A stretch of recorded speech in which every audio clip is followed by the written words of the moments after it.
بسم الله الرحمن الرحیم و صلی الله وسلم علی سیدنا و نبینا محمد و علی آله و اصحابه اجمعین.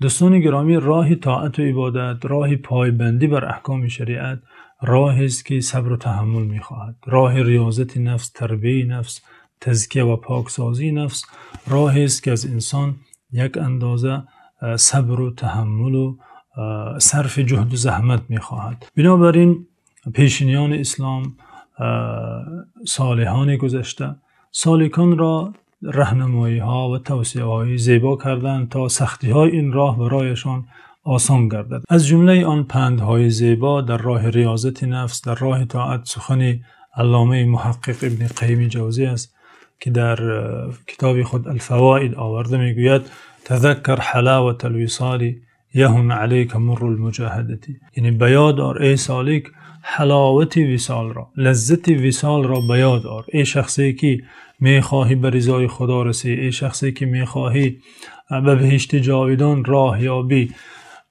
و در راه مجاهدت نفس هستی، نفست را ریاضت کرده ایستاده ای و گاه احساس زحمت و خستگی می نمایی، تذکر حلاوت الوصال، لحظه وصال را، لذت وصال را که آن لحظه که به دیدار خدا می روی و خداوند اعلان می کند که وارد بهشت شو، خوش آمدی، کتابت به دست راست داده می شود و خدا اعلان می کند که از تو راضی هست.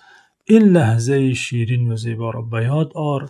یهون علیک مر المجاهدتی، سبک می شود این همه زحمت ریاضت نفس، این همه شبخیزی ها، این همه طاعت ها، این همه جهد و زحمت در راه دین و در راه طاعت برایت سهل و آسان می نماید. یعنی آن چیزهایی که در انتظار اهل طاعت هست، آن چیزهایی که خداوند بر اهل طاعت آماده کرده است از نعمت و کرامت در آخرت، چنان چیزهای بزرگ و لذیذ و چنان چیزهای ارزشمند هست که به یاد آوردن آن، پیش نظر آوردن آن، این زحمت ها در راه طاعت را، این ریاضت های نفس را خیلی کاری سهل و آسان می سازد. بنابراین آن لحظه شیرین را به یاد آر. آنگونه که قرآن این اسلوب را استفاده کرده از نعمت های جنت و از لحظه های سرور و فرح آنان برای مؤمنان همیشه نقل کرده است. بنابراین شناخت آن چیزها، پیش نظر قرار دادن آن چیزها، سختی های راه طاعت را،